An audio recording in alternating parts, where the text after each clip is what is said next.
Thank you for listening to the Hitting the Hardwood Podcast Network. This is the HTH Draft Show.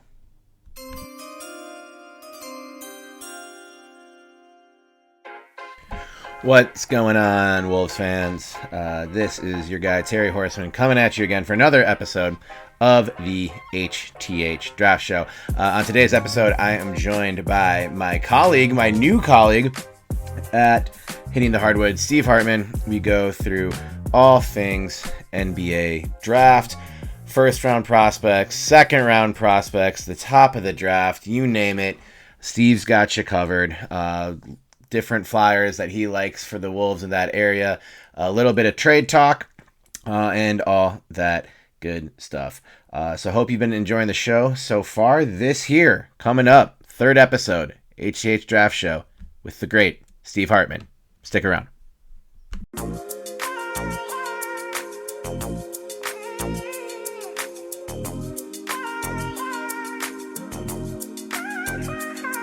right, Wolves fans, we've got a real treat today. We have my colleague officially at Hitting the Hardwood, who just wrote a great piece on the new University of Minnesota, University of St. Thomas basketball scheduling agreement live on hittingthehardwood.com. It is Steve Hartman. Steve, thank you so much for being with me today. Absolutely, man. It's great to be here. Excited to talk. Officially now the NBA season's over, so it's off season time. It's draft time. It's free agency. It's gonna be wild. Something I do love about the NBA is just how close to the end of the season the draft is. Like if this finals had gone 7, we wouldn't be able to even catch our breaths at all. But as we record this on Tuesday, June 16th, it is probably June 17th or later as you are listening to this.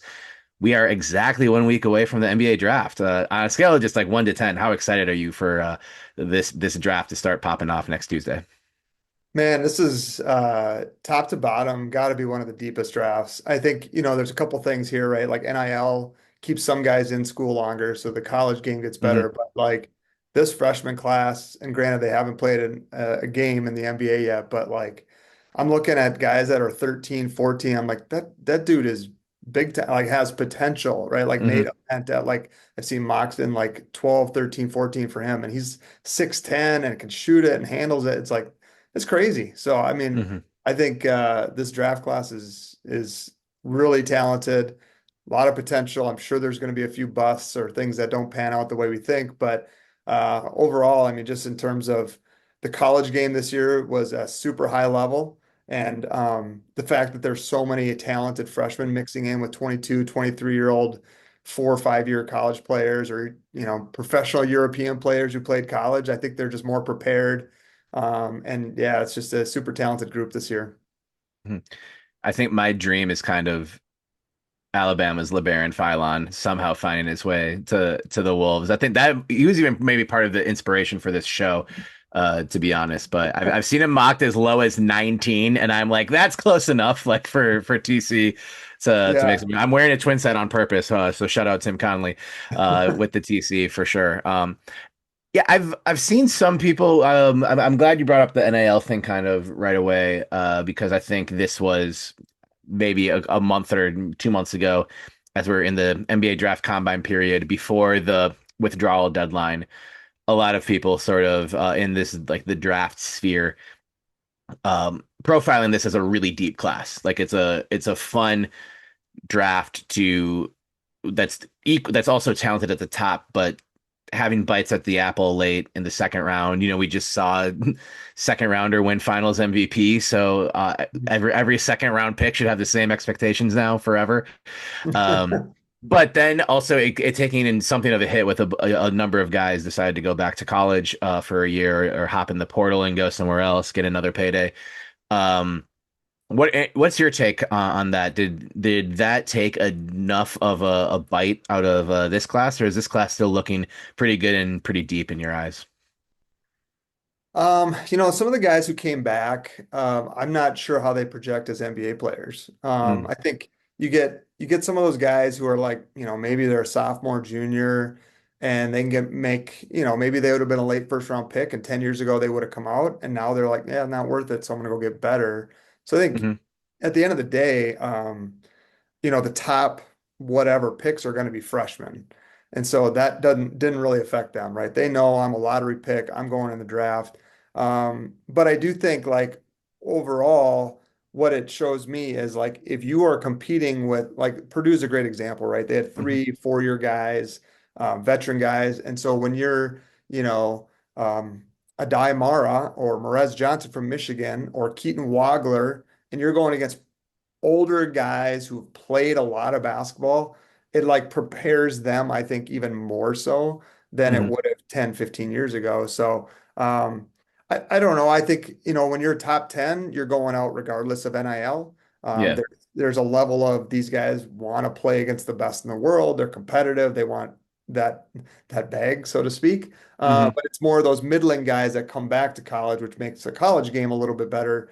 But they're normally, I think there was some number out about the number of draft entries was like Hmm. historically low because so many Okay. guys are sticking around. But man, the top 10, 15 is young and it's super talented and it's gonna be fun. For sure.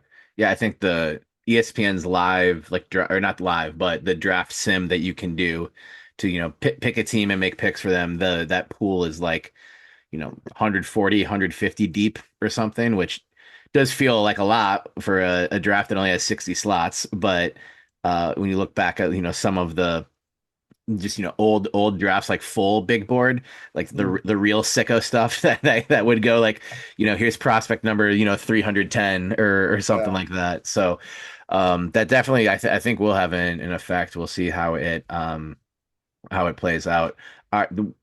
Getting deep into the Wolves lens of things here, because that is what this podcast is about. Pick number 28, same pick where they got JD McDaniels in 2020. Who is the player who, within the realm of reality, could be available in that spot, and also someone that you think Wolves fans should be doing, cartwheels if they end up sticking and picking and, making that player the pick at 28? Who is that player or players for you? Yeah, I mean, this is like I've just been fascinated by this because to me there's so many angles, right? Like Mhm. depending on what they do with Julius and Yeah. Io and even Bones to some degree, like Hmm. I think they could go a lot of different ways. So I came at it with like a, guard, maybe probably more point guard heavy versus like a forward swing man, like wing player, power forward. So from a guard standpoint, I would say there's probably 1A for me is Malik Thomas from Arkansas. Okay. Okay. Size We're wise, aligned on that. I like Thomas a lot. Yeah. yeah, yeah. I mean, shoots it well. Calipari's got a pretty good track record with the guards. Dillingham didn't work out great for us, but like Dillingham to me was always a size issue. You could see it from the beginning. It was a let's hope he's a bucket because defensively he's gonna be a problem. Thomas is 6'5" and he's a good defender. He led the team in steals at Arkansas last year. I think he kind of fits that mold of like if you're looking for a Dylan Harper, Stephon Castle kind of equivalent for the Wolves, he might be that guy, though not quite Hmm. as physical. The other guy I'm really interested in is Bennett Stirtz. Hmm.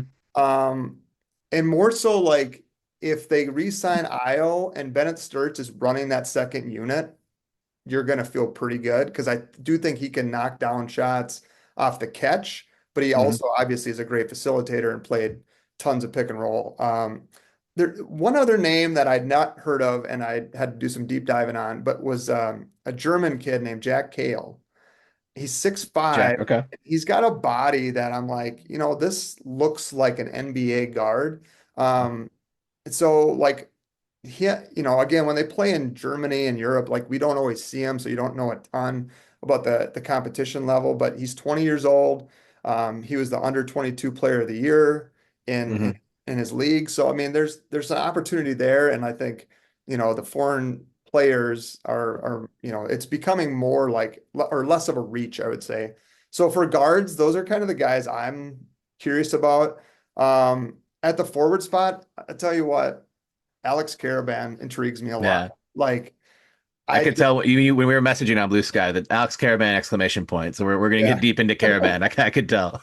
Well, I mean, it's the winning mentality. It's little Hmm. plays. Like you watch the Spurs and the Knicks and OKC, and to me, The difference with the Wolves is not talent, it's effort, consistent little plays. Hmm. And Caravan is a guy I feel like can do a lot of that. And, he's 6'7". He can guard kind of probably the 2 through 4, maybe if they're a smaller four. And he's a good shooter. And, he Hmm. shot 37%, which isn't, like crazy. But I do think like if he is asked to be a catch and shoot guy, I think he'd be good. The other one, again, depending on what they do with the roster, is Hmm. Zuby Ejiofor Hmm. at St. John's. The only hesitation I have with him and like Terrace Reed is in that same kind of ballpark is just they're not great shooters. That they're not Hmm. stretch guys. So Zuby, you'd probably have to find somebody else to pair him with that can do that. But like just again, kind of a lunch pail guy. Like he's Hmm. gonna crash the glass. He's gonna be physical. He's 6'9". So like those are two of the bigger guys that I like at 28. Um, Hmm. you know, again, depending on what they're looking for, but like I definitely have my eye more on the guards, I think I'd say Yeah. than the big guys. Right. It's tough because we could publish this episode and then the Wolves trade for Kyrie and Giannis in the same day, and that we've just got 20 minutes on Bennett Sturtz. Let's go. With Sturtz specifically, do you think Sturtz is the type of player who could be a second unit guard on a good team trying to win a title in year one, or do you think that is maybe a couple years down the road? Um, I mean, he's made jumps, right? Like he's Hmm. gone from D2 to Drake, Drake to Big Ten, Yeah. and he's still putting up kind of the same consistent numbers. Hmm. Um, my, as with most guys in the league, it's like, can you guard? Can you guard anybody? But then I see guys where, you're looking at like, I don't know, like Tyus Jones is a great example, right? Hmm. Still in the league. Like I know he didn't get a lot of run this year, but like this guy is 3 inches taller. He shoots it Yeah. better. So like there's elements of it where I don't know if year one, but I know I Sure. trust him as much as I trust Bones Highland. Yeah. Okay. And that's kind of what you were running out there at the end of the year. Hmm.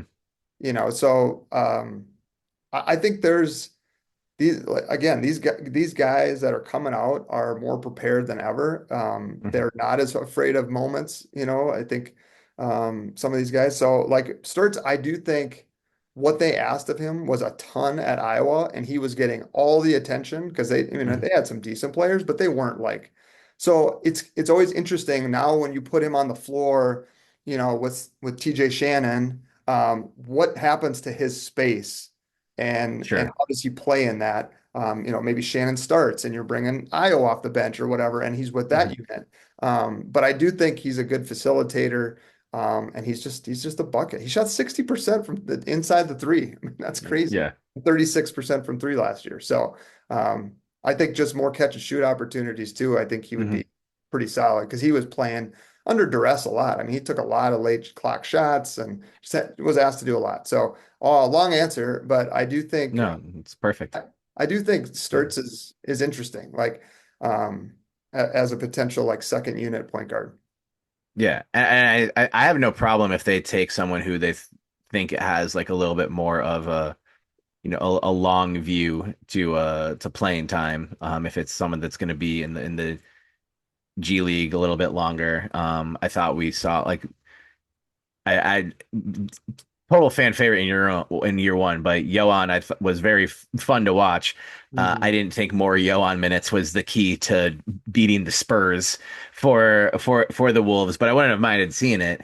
So if it's Yeah. someone who's not going to play a ton, they also have second to last pick in the draft, which isn't usually someone who comes in and helps right away, but they could move around. They could do something. I don't know if you're expecting, like you mentioned, Jack Cale earlier, not someone I've had penciled in at the 28 spot yet, but there are those who are high on him. Who are some maybe like for sure to second round sleepers where maybe the Wolves make a move and move up a little bit, or someone could fall to as low as 59. We've seen it happen before. Just who are some of the like people that in that area who you're not going to bet the mortgage on to be all rookie in their first year, but just I don't know, someone who's like game you love, or is this super interesting and someone you'd like to watch in summer league, in G League, and just sort of see how their game grows? Yeah, I mean, there's a few guys like Jaden Bradley. I know he's kind of projected lower, but he's another guy where I'm like, man, he was Big 12 player of the year. Like Big 12 was an elite Right. league and he was amazing. Um, guys who could fall, Christian Anderson, like from a size standpoint, he's like 6'2", I think, maybe 6'2".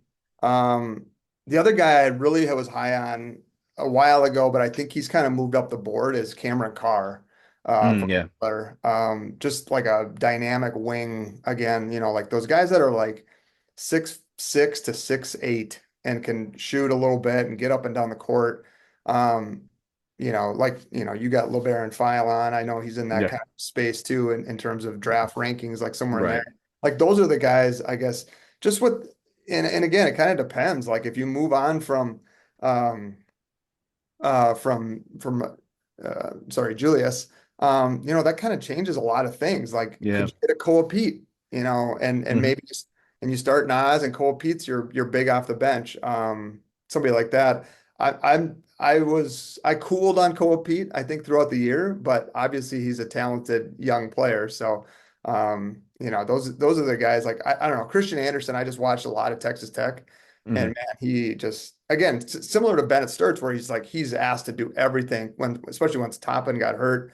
But when JT Toppin was in, I mean that team was Final Four capable, and he was the Yeah. lead guard. And so like Christian Anderson, he's kind of sneaky. He's a bucket for sure. Where do you think, what's sort of like the predicted range for Anderson right now, do you I think? mean, I feel like 15 to 20 right now is Okay. kind of where I see him falling.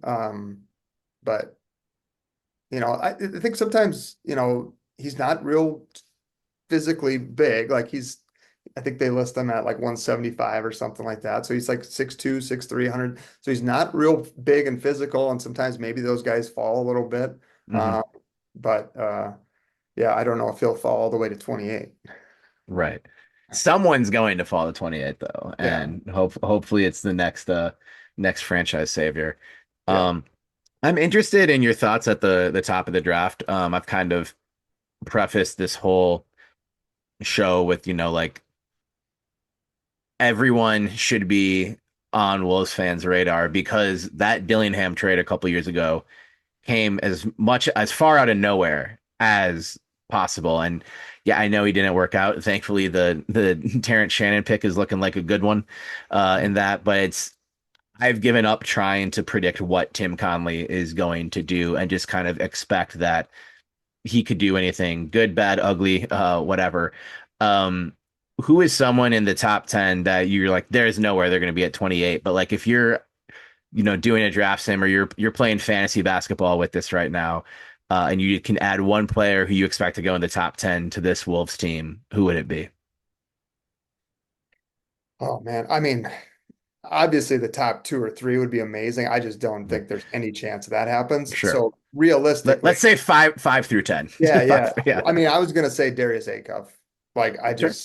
him Yeah, next to Ant would be so dynamic. that'd be him kind of running back the Dillingham trade, like just getting like with maybe the most fun point guard who's a little bit smaller, but God, Yeah. he's still so fun to watch.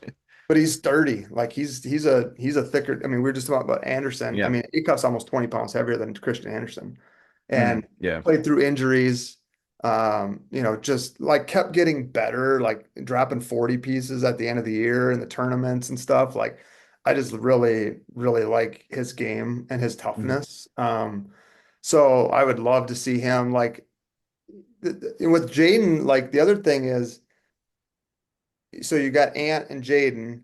Do you need a point guard? Like, because this year Ant kind of played point guard, right? Like, so Sure. maybe it's somebody more like Nate Ament, who's like taller or about Jaden's height, but more of Hmm. an offensive player too. Like, he's really interesting to me. Braden Burries, just from a shooting standpoint, man, like Hmm. if you just need a pure shooter, like he'd be amazing to have. So I think you had asked me. last week or something about who is the Jaden in this draft, Right. and I said Caleb Wilson. Mm-hmm. So like I really like his game too, but I just same thing with him. Like I almost feel like from a future NBA, he has a Yeah. little bit more potential probably than Boozer. Like Boozer Hmm. might be an everyday like 12 and 8 guy, Sure. or more. I mean, he might end up being a perennial all-star. I don't know, but Caleb Wilson just has a little bit more like little more juice in his game, a little more burst, Hmm. more explosiveness. So. Yeah, I don't know. Right. I'd love to see Acuff on this team though, man. For sure. Acuff is like I mentioned Phylon earlier. That's because I've just put Acuff in the Wolves are not getting him ever, Yeah. ever kind of a player. Yeah, if only you could get Wilson for the 28th pick in the draft, like the Wolves got Jaden with. Um, on Wolves related, but I still think relevant because I think we know kind of how the top three will shake out as it stands right now. But let's go what you think should happen. So if you're the Washington Wizards, are you taking Devonta? Are you taking Boozer, Peterson? Who would you pick if you had the number one pick in this draft? I'd probably go Bonsa.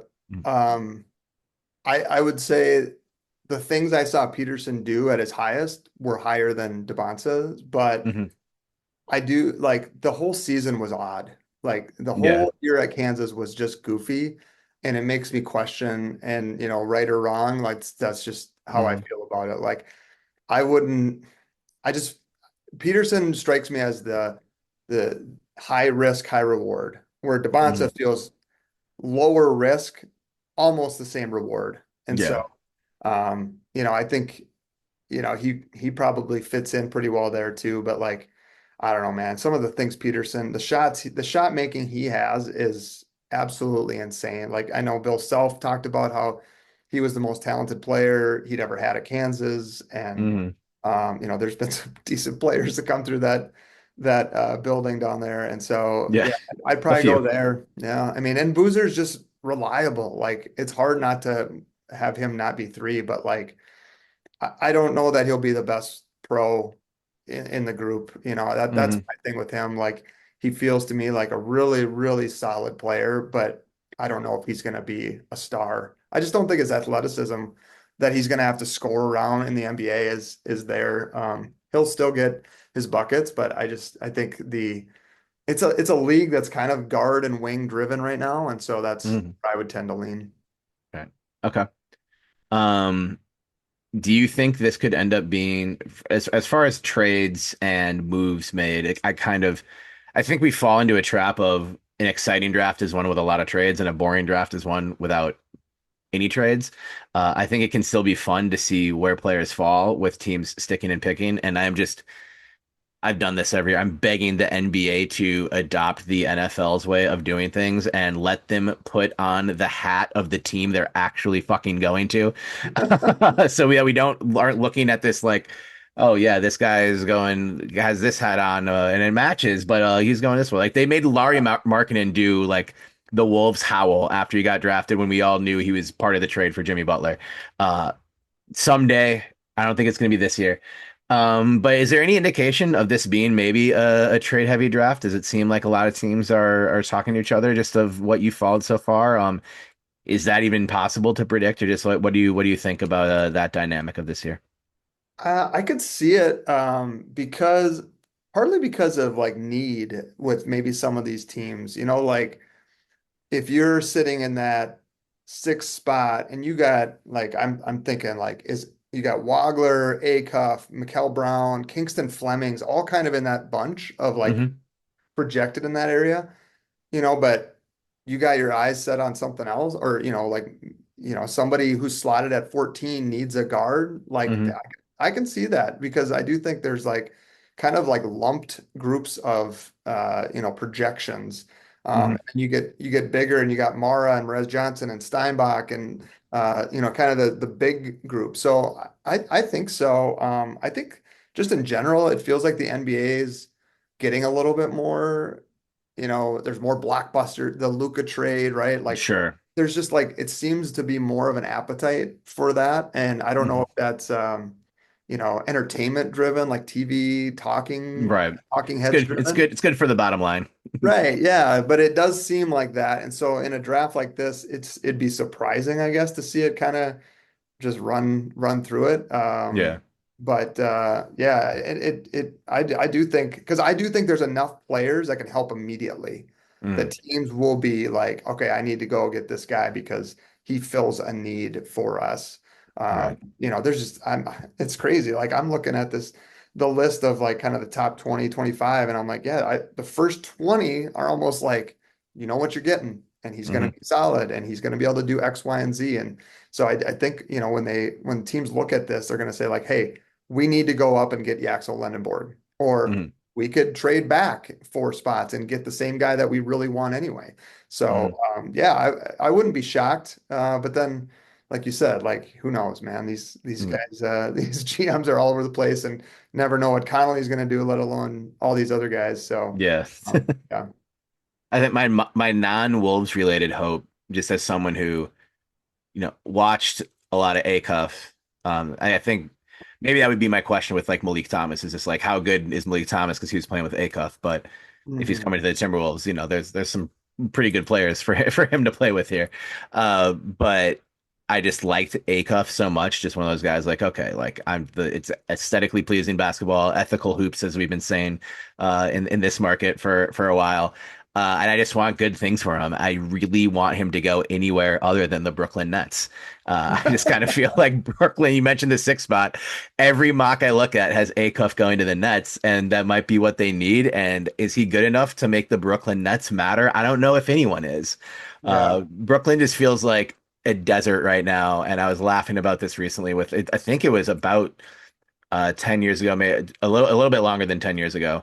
But when they first made that move to Brooklyn, and I remember Jay-Z tweeting like the city is under new management, and there was like actual fear that it was going to be more of a net city than a Knicks city. It feels Yeah. insane to think about that now. And I Yeah. just looked, they had what, like 1,000 picks in last year's draft, and not one of them ended up being interesting. That Yeah. might be harsh of me, but just Acuff anywhere but the Nets, please. Yeah. Yeah, that's like a wasteland. There's a lot of, markets like that. Like Sacramento feels like a market like that. I mean, there's just Well, if he goes to Sacramento, we know he'll be awesome on whatever team Sacramento trades him trades to. it So to. maybe he's a Wolf 3 years from now, and it Yeah. goes the same route as Halliburton and Fox. Though I know De'Aaron Fox's stock is not the highest it's ever been. He's Yeah. still in the finals. Everybody, I'd take that. Yeah. All right, this cover. I'm glad that's very good, reasonable, solid, smart information, Steve. We can go into the just wild speculation portion and get you out of here. But so it's right now it's 4:41 p.m. Central Time on Tuesday, June 16th. This time on June 23rd, is Julius Randle still a Minnesota Timberwolf? Um, I this sounds terrible. It's a man's livelihood. I hope not. I mean, I honestly I've been He would thinking still lately. theoretically be in the NBA, so still good for his Right, true, livelihood. Yeah. true. That's true. He's still making 30 some million. Mhm. I honestly I kind of hope both Rudy and Julius are gone. Oh, okay. I know Rudy's valuable and I get it. And I really do. Like I Mhm. totally understand. I just watched Towns play Wemby a million times better than Rudy did Yeah. and provide some scoring.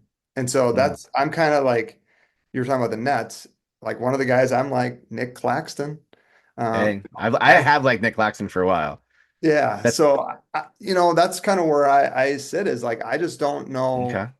Even with Rudy, say you swap, Nas starts, Randall's gone, and okay, you got more spacing, you got better shooting. That's all great. At the end of the day, Rudy gives you almost nothing on offense against good teams, whether it's OKC or whether it's San Antonio. And so I just feel like our ceiling is kind of where it is. So I don't think he'll be gone, but I would be pretty surprised with Randall if he's here because partly just once the fans sour and you kind of get exposed for a no-show in a playoff series. It's hard to Mm, kind of come back from that.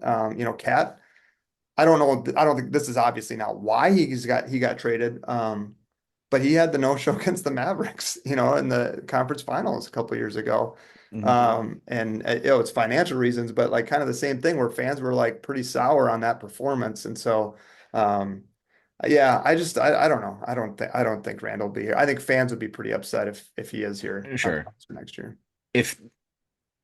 If Randall is, I mean, there's still the whole summer to go after the draft. So it's not like if you don't make a move by the draft or Right. early free agency that like he's for sure on the team. Like That's true. they traded Cat after training camp started, which was insane.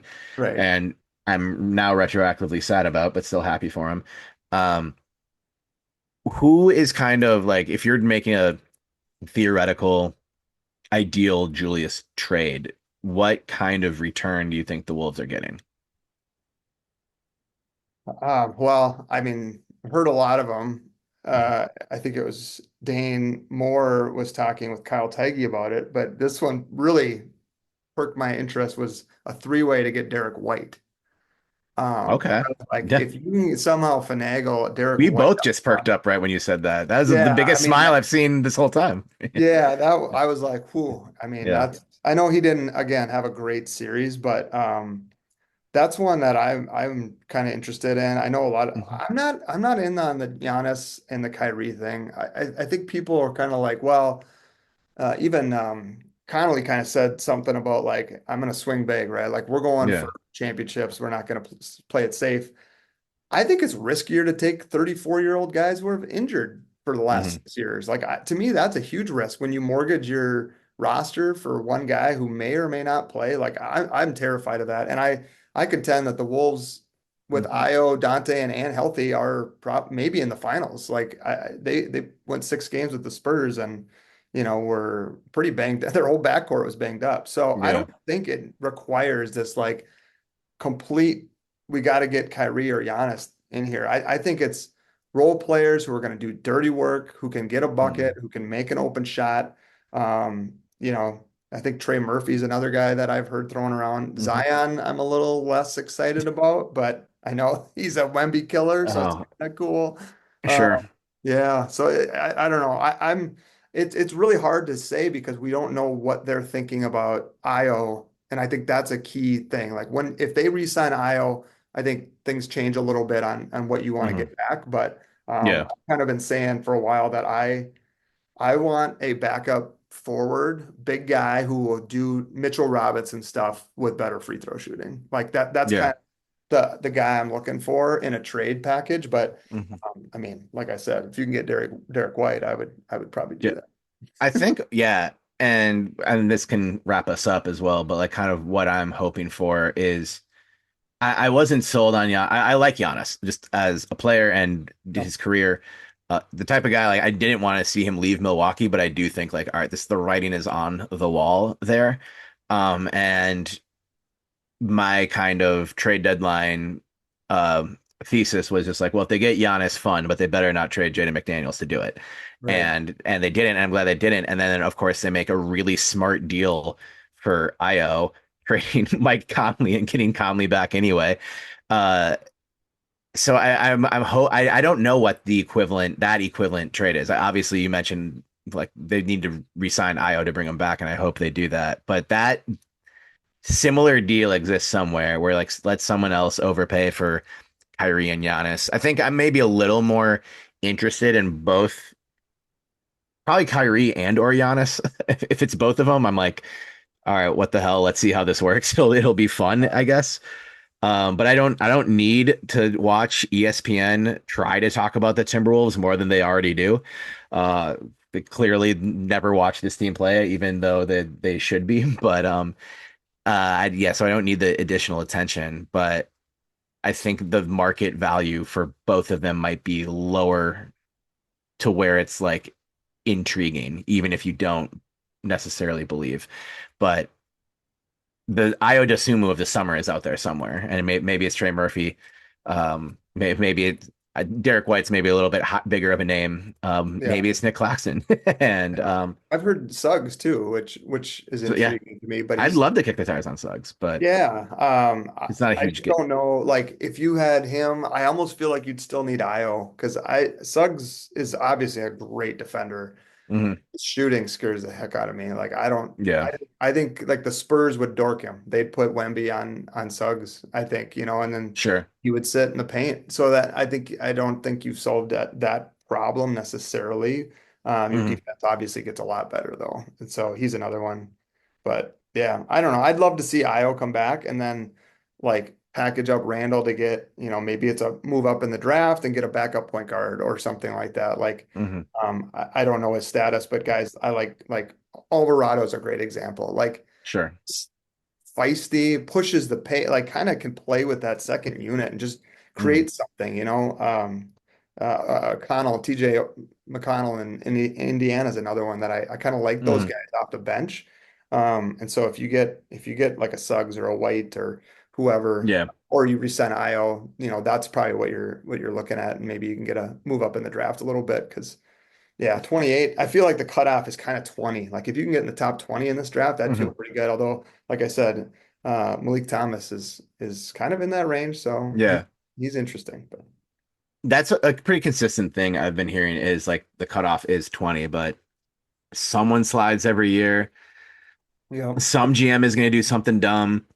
There's gonna be a player that like will like we just the Knicks social media posted out an individual post for every single player on the team, like drafted at this number or like acquired this way, and the yeah, number of draft picks in the 30s, it's not small. So right, there will of course be the guy who goes 42 overall and shocks everybody and becomes a part of a title winning team, but. We'll yeah, see. Maybe the Wolves get him at 59. I don't know. Don't sleep on. We're focused on 28 for sure, and yeah, what that ship is. But that now that the draft is 2 nights, it's something I still kind of hate because I loved that the second round was like late in the night and I would, my draft group chat would, cut itself in half. And it's like, all right, it's the real Wolves fans to like yeah. people who remember Blake Stepp out of Gonzaga in this group chat. So, That's amazing. I got a list of those guys in that range if you want to go through it. oh, let's do it. Let's do it. No, I mean, a couple of them were again. It's kind of the Yeah, same, like but your it's on three guards. favorites or something. Yeah, yeah. Trey Donaldson, Okay. Miami. Trey Point Donaldson, guard Miami. again. Hmm. So if you don't re-sign Bones and Hmm. some whatever, um, a name in that area, like two of them at the kind of the swing shooting is Tyler Nickel from Vanderbilt and Okay. Kate Tyson from Minnesota. Hmm. I don't think Tyson's foot speed is good enough in the league, but Lord knows his shooting would Yeah. fit in nicely. And then the other guy I had was Lamar Wilkerson from Indiana because I kind of forget that he was 6'6". Like that's a Hmm. big guard, and he averaged 21 a game in the Big Ten. I mean, Yeah. he can score. So there's even some guys sneaky. Like that's a great point you Right. brought up about like championship teams are full of these Mm. guys. The Right. Spurs dynasty was full of them, right? All the Yeah. Manu and Tony Parker, like late picks, and Yeah. that's even Kawhi I was think like it, yeah. 17 or 16 or something like that. So Yeah.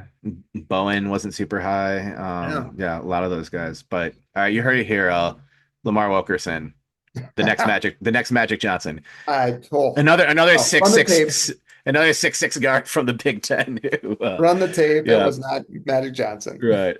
For sure. It's gonna be a fun draft. And yeah, Cade Tyson, I think I'm like already penciled in like undrafted, but appointment summer league viewing like Yeah, whenever that's like it's pathetic. My summer is just, I get home from watching the Lynx play like perfect defense and perfect offense, and it's midnight, and then I roll the summer league game of something I recorded from either my alma mater Oregon State or Minnesota guys, and it's just the opposite end of the spectrum, but can't get enough hoops. But yeah, wherever Cade Tyson ends up in summer league for sure, there'll be plenty of people in Minnesota paying attention. I'd love it with the Timberwolves. Like that's one like the Lynx signing Amaya Battle this preseason. It's right. like it's just fun. Like if they're not going to be a cancer on your training camp roster, come on, just do it. So if Cade Tyson is at the best at 59. I'd love to see him do it. If he goes undrafted, I'd love to see that be the summer league roster player. Yeah. Just it makes too much sense. Yeah. Steve, thank you so much. Off to a great start writing and appearing on podcasts for us at Hitting the Hardwood. Anything you want to point the listeners to where can they follow you? Where can they read and support all of your work?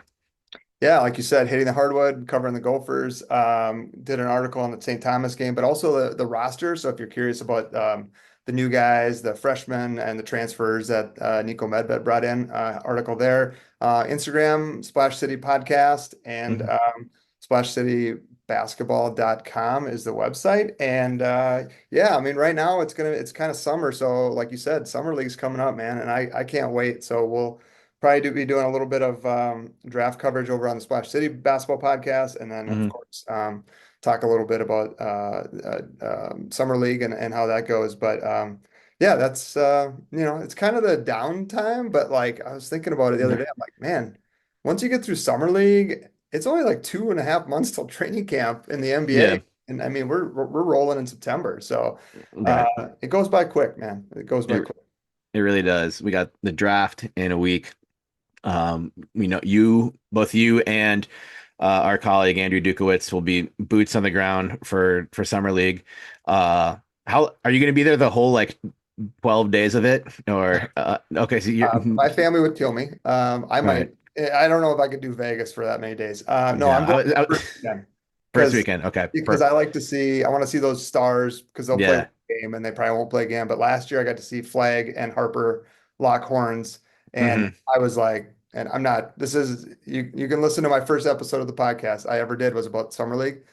I was all on Dylan Harper from the start. I'm like, this dude is He's so got it. robust defensively.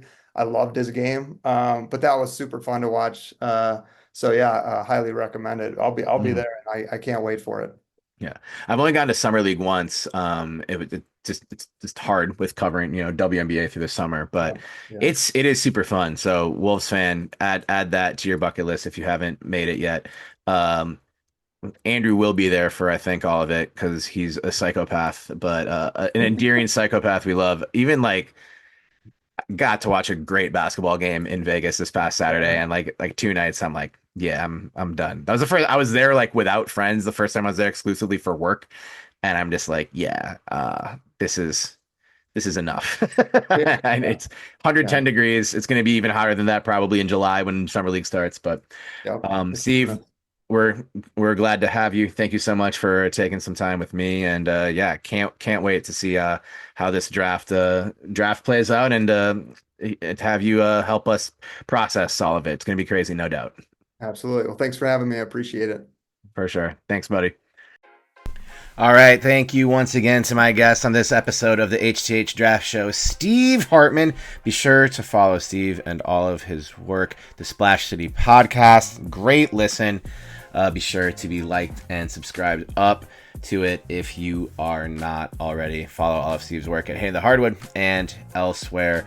Of course, we are less than a week away now from the 2026 NBA draft. What's going to happen? Who's going to get traded? Who's going to be a Timberwolf this time next week? Who knows? But we will be here to cover it for you. So keep it locked. Keep sharing the show. It's really helping us grow it a lot. And we will be here all through next week and into Summer League a little bit as well to cover everything happening with the new Wolves, the returning Wolves, the old Wolves, young Wolves, all the Wolves. We'll have it here on the Hitting the Hardwood Network. Thank you so much, dear listener, for rocking with the show so far. And have a great week, everybody. Peace.